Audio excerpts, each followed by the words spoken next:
McMaster's Burge Gym hosted the top 4 team in OUA women's volleyball this past weekend as they battled for the league banner and a berth to the CIS championship next month. As the top seed and host by virtue of having the best record, McMaster hosted the league's Queens Gales on Friday evening in the tournament's first semifinal event. Both teams showed some nerves in the early going, but Mac regrouped and was ahead 8-5 by the first technical timeout. McMaster continued to push ahead and found themselves at the high end of the 16-11 scoreboard by the second technical timeout. Rookie Kaylee Stock then served the Marauders to an 18-11 lead, and a Larissa Puach kill gave Mac a commanding 19-12 lead that they held onto for the rest of the set. The Marauders opened up set number 2 with a 4-0 lead, and another Puach kill sent the two teams into the first break with Mac ahead 8-3. The game got as tight as 23-21, but Genevieve Dumas subbed in late in the set and put up a block to end the set 25-21 in Mac's favor. Facing a 2-set deficit, Queens had to make some magic happen in the third. Coming out of the first technical timeout with Mac up 8-7, the Queens offense started to find its groove. A Matthews kill gave the Gales their first lead of the game, and an Allison Grand kill increased their lead to 13-10. Queens scored the next 3 points to head into the second technical timeout up by 6. Mac came within 2 points, but Queens held on to take the set 25-21. By the fourth, Mac was ready to call it a night and used accurate hitting and big blocking to solidify their advancement to the finals round. Lauren Skelly found the floor to make it 18-13 before a block by Holt and Sarah Kiernan gave Mac 19.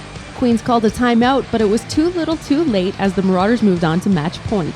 Kayla Jansen hammered one into the hardwood from the back row to seal the return trip to the championship match. Megan Netterveen was selected as Mac's player of the game for her stellar defensive effort.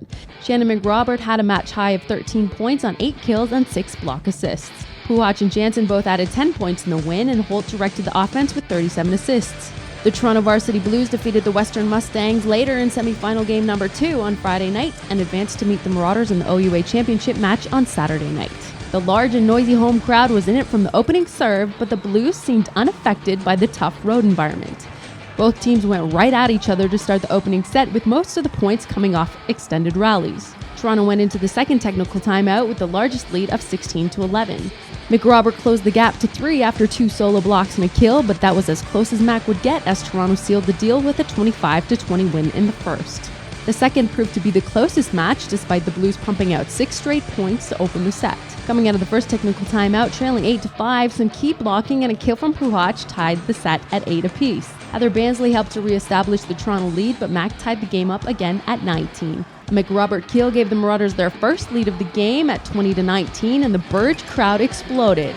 The game retied at 21 points and then again at 23, but Rebecca Crozier won a free ball to give the Blues set point. Down 2-0 in the third, McMaster scored first and started to build an early lead, but it was Toronto that was ahead 8-6 by the first technical timeout. Out of the timeout, Kiernan found the floor to bring Mac within 1 at 16-15 and then teamed up with Holt on a block to tie things at 17. That was as close as Mac got though, as Dai Singh scored 4 out of Toronto's remaining 8 points. In the 2008 OUA Championship Final, it was the Marauders who defeated the Blues on Toronto's home court, and the Blues returned the favor on Saturday night by sweeping the OUA Final in 3 sets to claim the 2010 banner. Fifth-year OUA All-Star Jen Holt was McMaster's player of the match as she contributed 25 assists and 12 digs. Kiernan and McRobert led the team with 9 points, while Jansen and Puach contributed 6 each. With the win, Toronto advances to the CIS Championship that will be hosted by the University of Alberta from March 5th to 7th. For the McMaster Marauders, I'm Charlotte Peer.